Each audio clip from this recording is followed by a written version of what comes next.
My name's Elena, I'm 34, and I've spent the last decade building the life I thought would make me proud. I live alone in a modest but beautiful two-bedroom apartment in the city, and I work as a senior project analyst for a logistics company. It's not glamorous, but it's stable, fulfilling in its own way, and it's mine. While my younger brother Tyler was getting into trouble in his 20s and now raising 3 kids with his partner Amanda, I was climbing the corporate ladder, saving, investing, doing everything I thought you were supposed to do. We grew up in a small town about 2 hours from where I live now. My parents still live in the same house I grew up in. Beige siding, creaky porch swing, backyard full of overgrown rose bushes my mom keeps saying she'll trim back next spring. It's not fancy, but it holds history. My childhood bedroom especially, it was always my sanctuary. Posters on the walls, old books in the corner shelves, a small desk where I used to write in my journal every night as a teen. I hadn't lived there in over 15 years, but they'd always kept the room intact. Until recently. It was a rainy Saturday afternoon when my mom called. I remember because I was just coming out of a yoga class, hair still damp from the drizzle. Her tone was chipper. Too chipper. Elena, sweetheart, Tyler and Amanda are bringing the kids down this weekend. We thought we'd let them stay in your old room. I paused. My room? Oh, honey, don't be so sentimental. It's just for a few days. The kids need the space. I hesitated. All right, I guess. Just make sure they don't get into the boxes in the closet, okay? I've got some really old letters and journals in there. Of course. Don't be silly. They're kids, not burglars. She laughed, brushing off my concern like always. I should have known better. That was red flag number 1. The next weekend I came to visit, a casual, unannounced stop on my way to a work conference nearby. I hadn't planned to stay long, just pop in and say hi, maybe drop off a bottle of wine I'd picked up for Mom's upcoming birthday. When I walked through the front door, the house smelled like spilled juice and peanut butter. I barely had time to take off my shoes before one of Tyler's kids, I think it was Max, the middle one, came running around the corner, smacked right into me and fell flat on his butt. He burst into tears like I'd committed a war crime. Oh God, Elena, could you watch them for a sec? Amanda called from the kitchen without even looking. They've been a nightmare today. Before I could even answer, she disappeared into the pantry. I stood there stunned. Tyler was on the couch, glued to his phone. Mom was humming in the kitchen like this chaos was completely normal. I stepped over a pile of Legos and made my way upstairs. I hadn't said anything yet, but I had a bad feeling in my gut. When I opened the door to my old bedroom, it felt like a gut punch. Gone were the neatly made sheets, the bookshelf, even the framed photos on my desk. The desk itself had crayon scribbles all over it. My childhood stuffed animals were thrown in a corner. One was missing an eye. My closet was open, its contents spilled across the floor like a tornado had touched down in there. My journals I had kept for over 10 years, were torn, pages dog-eared, some even scribbled over. I just stood there, unable to move. My mom popped her head in behind me. Oh, don't be so dramatic, She said before I even spoke. Kids are curious. You didn't need all that old junk anyway. Mom, I said, voice barely a whisper, those were my journals. She scoffed. You don't even live here anymore. Red flag number 2. Tyler came up behind her, snorted. You seriously care about that old stuff? Let it go, Elle. The kids needed space. Besides, it's not like you've got kids of your own to worry about. I couldn't respond, not because I didn't have anything to say, but because I knew if I opened my mouth, I'd either scream or cry. Maybe both. I drove back to the city that night without staying for dinner. My mom sent me a thanks for stopping by text. Tyler didn't say anything. Amanda posted a picture of her kids in my room, captioned, "So grateful for family making room for us." I stared at the photo for a long time.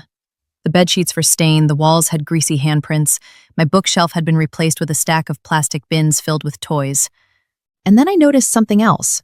One of my old hardcover novels, a limited edition gift from my college mentor, was sitting half open on the floor under a toy truck. The spine had been cracked. That's when something inside me shifted. Not snapped exactly, but cracked, like that book. All my life, I'd been the responsible one, the helpful one, the one who stepped aside, made room, gave up space. But not this time. Not anymore. I didn't say anything to anyone for a few days. I needed time to think, to breathe, to figure out if I was overreacting, or if I had a right to feel as violated as I did. I kept replaying the image of my torn journal pages, my childhood memories covered in scribbles and juice stains, while Amanda called it just some old stuff. It wasn't the mess. It wasn't even the ruined books or broken shelves. It was the assumption, the complete lack of consideration. They hadn't asked. They hadn't warned me. They didn't even tell me they were giving my room to the kids. I found out when it was already done. A week later, I got a call from my mom. I almost didn't answer, but something in me wanted to see if maybe, just maybe, she was going to apologize. Elena, sweetie, just checking in. You doing okay? I paused. I've been better.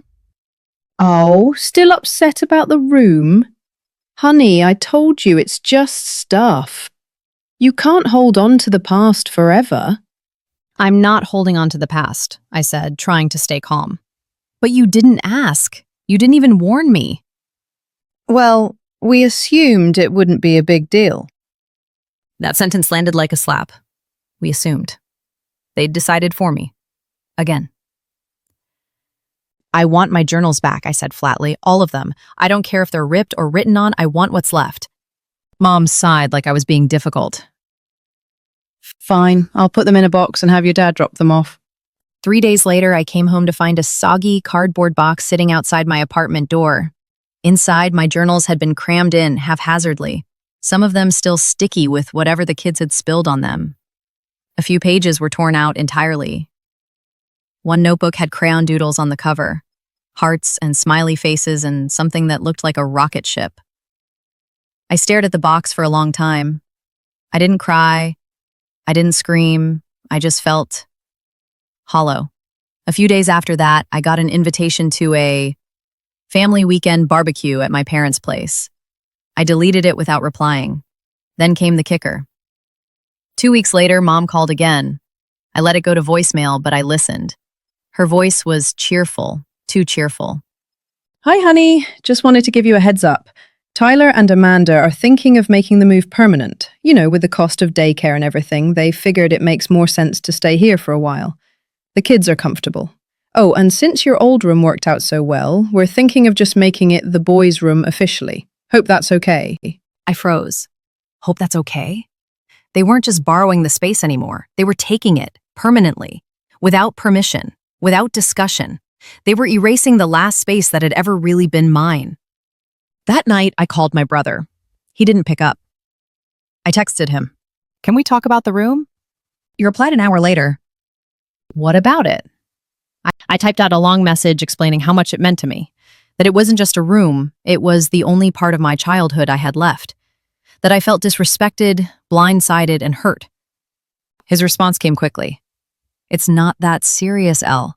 You need to grow up. The kids need space more than you need a shrine to your teenage years. A shrine. That's what he called it. I didn't reply. The next day, Amanda posted a photo of the new boys' room on Facebook. It was my room, but completely gutted. New bunk beds, superhero curtains, plastic toy bins.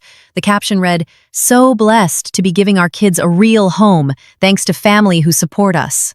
I had been erased, replaced, rebranded as the aunt with the extra space. Later that week, I stopped by the house while my parents were out. I wanted to see it with my own eyes, to say goodbye maybe. But when I stepped inside, it didn't feel like home anymore. The hallway walls were covered in crayon marks. My bookshelf had been thrown out. My desk, the same one I used to do my homework at, write letters on, plan my future, was gone. In its place was a plastic toy kitchen. There was one of my old posters still left on the wall, but it had a Spider-Man sticker slapped right over the face of the girl in the image, like the past had been literally covered up. I stood there for maybe 2 minutes. Then I walked out. That night, I sat on my couch in silence for hours. I didn't turn on the TV. I didn't scroll through my phone. I just sat there, staring at nothing, remembering every time I bent over backwards for this family, every ride I gave, every babysitting favor, every birthday present I chipped in extra for because Tyler's got a lot on his plate. Every time I'd said yes, even when I didn't want to, when I was tired, stressed, sick, busy. Every time I gave them something, time, money, energy, care, they acted like it was expected. And now they'd taken the last part of me I thought was safe. That's when I knew something had to change. After that night, something cracked inside me. Not loud or violent, more like the quiet splintering of a window pane under pressure. You don't notice it at first, but once you see the crack, you can't unsee it. I wasn't just upset about the room anymore. I was starting to understand something much bigger. My family didn't see me as a person. They saw me as a function. Reliable daughter, backup babysitter, emotional shock absorber, wallet, extra bedroom. I started going through old photos and journals, trying to reconnect with the parts of me I'd left behind. I flipped through my high school scrapbook and found a note my mom had written me on graduation day. It said, "We're proud of you, but don't forget, your brother needs you too. He's still figuring things out."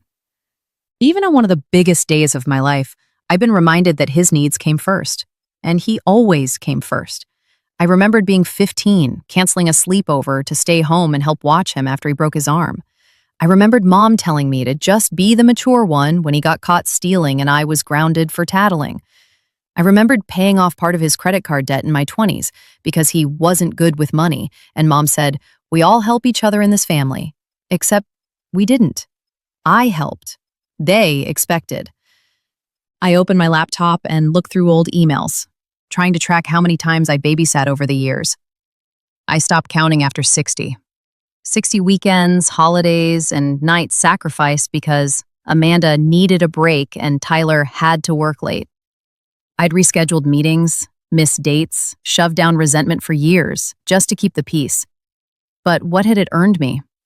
A gutted bedroom, torn journals, silence when I needed support, mockery when I set a boundary. And the worst part? They didn't even feel bad. I kept trying to justify it. Maybe they just didn't realize. Maybe they thought I didn't mind. Maybe I hadn't spoken up enough. But then I remembered that voicemail. Mom's voice, cheerful and final. "Hope that's okay." They never asked. They assumed. Because I'd never said no before. And now that I had, I was being punished for it. That realization didn't feel like rage. It felt like grief. I wasn't losing just a room. I was losing the illusion that I mattered to them in the way I thought I did. I was finally seeing what had been there all along. A one-sided relationship. They took, I gave. They expected, I delivered. I spent the weekend cleaning my apartment, something I always did when my brain felt like a storm. I tossed out old junk, vacuumed the corners I usually ignored, even rearranged my living room furniture. It was like I needed to reclaim something. If not my childhood room, then at least my present space. When I opened my linen closet, I found a stack of board games. Ones I kept just in case the kids visited. Ones I'd bought myself over the years to make sure they had something to do when their parents dropped them off at my place without warning. I stared at them for a long time before I picked them up and carried them straight to the donation bin downstairs. The sound of the plastic games clunking into the bin felt final. I didn't owe them my time anymore. Or my space. Or my silence. Still, the guilt lingered like smoke. I kept checking my phone, expecting some kind of apology, maybe a text from Mom. "We didn't realize how much it meant to you. Sorry we hurt you." But it never came. Instead, I got a group message from the family chat. Reminder, Tyler and Amanda's move-in barbecue next weekend. Bring a side dish and lawn chairs. That was it. No mention of me. No recognition of what they'd done. No acknowledgement that they had taken my room, my boundaries, my memories, and replaced them with superhero sheets and juice boxes. That night, I sat by my bedroom window, watching the city lights blink and buzz below. I thought about all the years I'd waited for them to see me, really see me. And I finally asked myself the question I'd been avoiding for years. What would happen if I stopped waiting? What if I stopped being the default babysitter? What if I stopped making excuses for their disrespect? What if I stopped giving them pieces of me they didn't deserve? It felt scary at first, lonely, like I was tearing away a part of myself, the part that had been trained to people please, to keep the peace, to never cause waves. But then it started to feel good. quietly good, like slipping off a coat that had been too heavy for too long. I didn't owe them an explanation, but maybe they owed me some consequences. I didn't make a scene. I didn't yell or confront anyone at the next family gathering because I didn't go. The night of Tyler and Amanda's big "we're officially moving in" barbecue, I turned off my phone, put on a record, and cooked myself dinner. Salmon, roasted potatoes, and a glass of wine. Not because I had to feed anyone else, but because I wanted something good. Something just for me. No side dish, no lawn chair, no babysitting. I didn't owe anyone anything. The next morning, the texts started. Mom. Everyone asked where you were. We missed you. Tyler, would have been nice to have your support. Amanda, Max cried because he thought you were coming. He's really disappointed. I didn't answer. That week, I called a locksmith and had the locks changed on my childhood room. Not the house, just the door to what had once been mine. I still had a key, and I still had the right. I knew they'd be confused when they couldn't get in. I even imagined Amanda's face when she turned the knob and it wouldn't budge. A few days later, I got a call from Mom. Elena. She started, with that edge of irritation she used when she felt slighted. Why did you lock the bedroom? Because it's still mine, I said calmly. Don't be ridiculous. Tyra and Amanda live here now. They're boys. Can have the guest room, or the basement, or bunk with you and Dad like we used to when we were little, I said.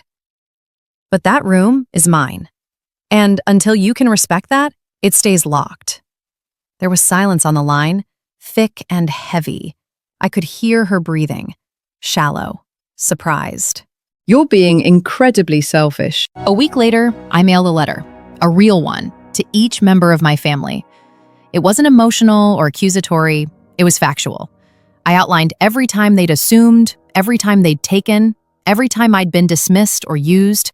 I wrote about the room, the journals, the disrespect.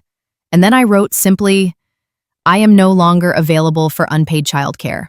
I will no longer attend events where I am not respected. If you want a relationship with me, it starts with a conversation, not an assumption. I didn't sign it with love, just Elena. Then I blocked the family group chat, not out of spite, but out of peace. They didn't respond, not right away, but slowly the fallout began. Amanda posted a photo a few weeks later, the boys' new bunk bed set up in the basement. The caption was passive-aggressive, of course, something about starting fresh even when it's hard. Sarah, my cousin, posted a vague status. Funny how people change when they stop being useful. I didn't comment. Months passed. The silence didn't hurt the way I thought it would. It felt like breathing clean air for the first time in years. I picked up new hobbies. I redecorated my apartment. I started writing again. Not in a journal, but in a way that made me feel creative, free. When the holidays rolled around, I didn't go home. I booked a small cabin in the mountains and spent Christmas Eve curled up with hot cocoa, watching the snow fall. It wasn't dramatic, it wasn't loud, but it was mine. I haven't spoken to my brother in months. I don't miss the noise, I miss the kids sometimes, but not the chaos, not the guilt, not the expectation to be the fixer. And maybe one day, when they're older, they'll come find me, and we'll talk. As people, not as obligations. Until then, I'm finally living a life that's not built around being useful to everyone else. Sometimes people say setting boundaries is cruel, but I've learned this. The only people who call you cruel for having boundaries are the ones who benefited from you having none. So if this story feels familiar, if you're always the responsible one, the reliable one, the one no one thinks to ask, let this be your sign. You're allowed to say no. You're allowed to lock the door. You're allowed to take your life back.